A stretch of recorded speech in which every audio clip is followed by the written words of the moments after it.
여러분 안녕하십니까? 사주 상담사 장세진입니다. 세상에는 두 가지 권력이 존재하지요. 하나는 실력과 인품으로 쌓아올린 정당한 권력이고, 다른 하나는 돈의 힘으로 구매한 허상의 권력입니다. 역사적으로 보면 수많은 인물들이 거액의 재물을 동원해 관직을 매입하고 명예를 손에 넣었지만, 그들의 말로는 대부분 비참했지요. 구설수에 휩싸이고 법의 심판을 받으며 결국 모든 것을 잃고 역사의 오점으로 남았습니다. 명리학은 이러한 현상을 수천 년 전부터 정확히 예측해 왔지요.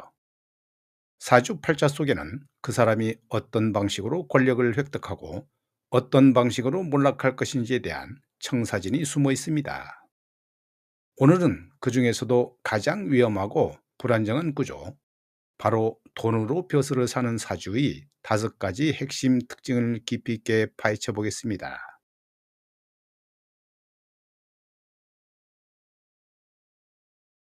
첫 번째이자 가장 결정적인 특징은 바로 재다 관약 구조이지요.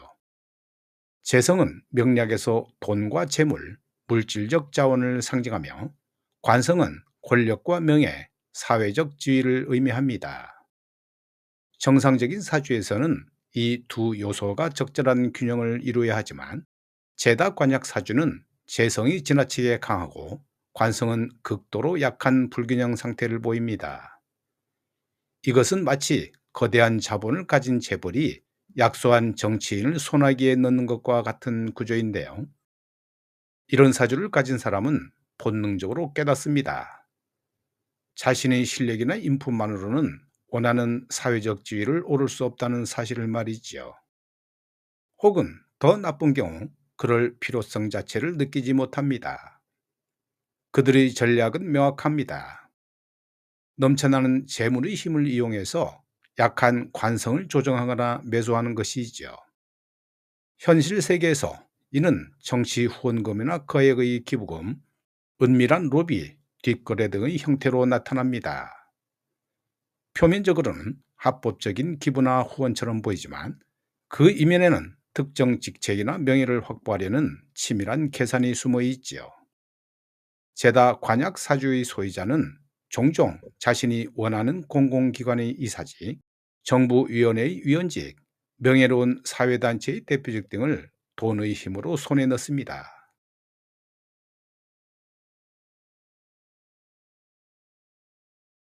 두 번째 특징은 식신생제 구조의 변질입니다. 원래 식신생제는 매우 긍정적으로 평가받는 구조이지요. 식신은 개인의 노력, 재능, 창의성을 상징하며, 이것이 재성을 생한다는 것은 정당한 노력과 기술로 재물을 축적한다는 의미입니다. 자수성가형 사주의 전형적인 모습이라고 할 수 있지요. 많은 성공한 기업가들이 이런 구조를 가지고 있으며, 사회는 이들을 존경하지만, 그러나 여기에 극적인 반전이 일어납니다.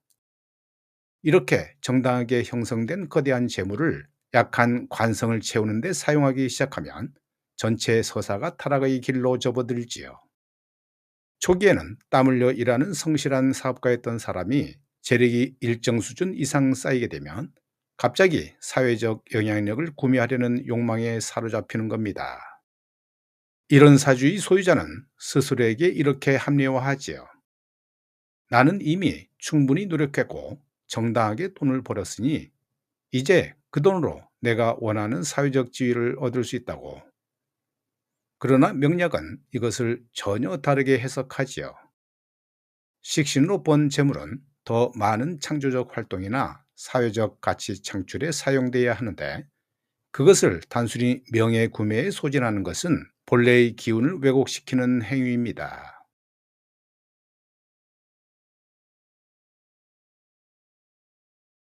세 번째 특징은 더욱 복잡하고 음험한 권력 구조를 드러내지요.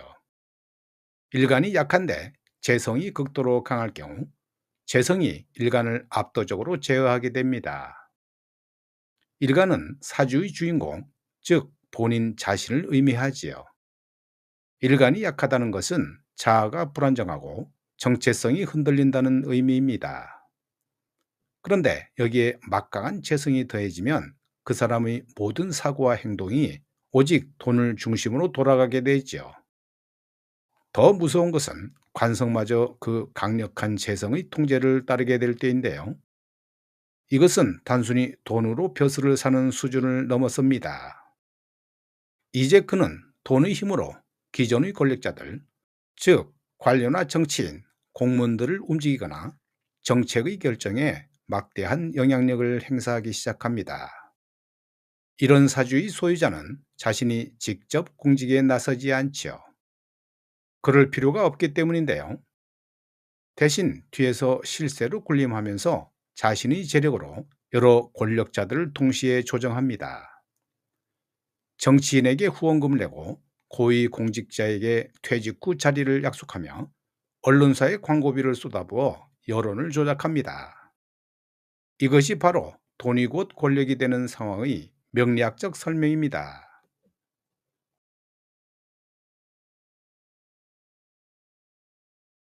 네 번째 특징은 인성이 약하거나 없는 구조이지요. 인성은 학문이나 지혜, 도덕성, 양심, 그리고 정신적 가치를 상징하는 매우 중요한 요소입니다. 인성의 가장 중요한 역할 중 하나는 관성을 생화하여 그 지위를 안정적으로 오래 유지시키는 거지요. 정상적인 권력 구조에서는 인성이 관성을 뒷받침하여 그 사람의 명예와 지위가 단순한 권력이 아닌 존경과 신뢰 위에 서게 만듭니다. 그러나 제다 관약 사주에서 인성마저 약하거나 부재하면 그 상황은 재앙으로 변하게 되지요. 이것은 오직 재물의 힘만으로 관직을 억지로 끌어온 것이기 때문에 그 명예의 기반이 극도로 취약해지는데요. 마치 부실한 기초 위에 세운 고층건물처럼 언제든 무너질 준비가 되어 있는 겁니다. 인성이 약한 제다관약 사주의 소유자는 결정적인 약점을 가지고 있지요. 바로 도덕적 기반의 결여입니다. 이들은 돈으로 권력을 샀기 때문에 그 권력을 유지하기 위해 끊임없이 더 많은 돈을 투입해야 하는데요. 그러나 인성이 없으면 지혜롭게 위기를 넘기거나 대중의 신뢰를 회복할 방법이 없습니다.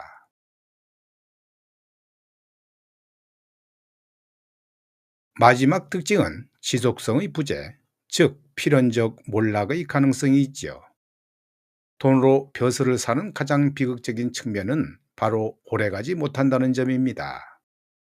재물의 힘에만 의존한 명예는 재물이 조금이라도 흔들리거나 재물 축적 과정에서 발생한 도덕적, 법적 문제가 불거지는 순간 함께 무너집니다. 진정한 관성은 인성과 관성이 조화를 이룰 때 안정되지요. 학문과 도덕성이 권력을 받쳐주고 권력은 그 도덕성의 정당성을 부여받는 선순환 구조가 만들어져야 하는 겁니다. 그러나 제다관약 사주는 이런 안정적 구조를 애초에 가질 수 없지요. 그들이 획득한 명예는 불안정하고 일시적이며 언제든 빼앗길 수 있는데요. 명리학은 이것을 예정된 파국으로 해석합니다. 여러분이 이런 구조를 가진 사람을 발견한다면 매우 조심해야 할 일입니다. 그들이 권력에 가까이 다가갔다가 함께 몰락의 수렁에 빠질 수 있기 때문이지요. 명리학은 단순한 점술이 아닙니다. 그것은 인간 본성과 사회 구조, 그리고 권력의 흐름을 꿰뚫어 보는 고대의 지혜입니다.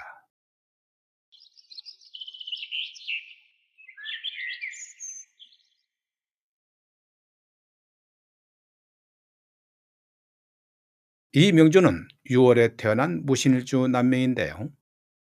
조우상 금이 왕하여 일간의 설기가 심하고 사주가 한랭하므로 평화로 무토를 도우며 따뜻하게 하면 더욱 좋습니다.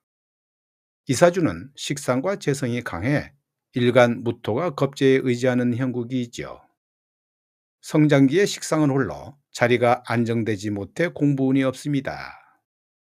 식상에다가 재성이 퇴가하니 공부에는 뜻이 없어 서재에 먼지만 쌓이지요.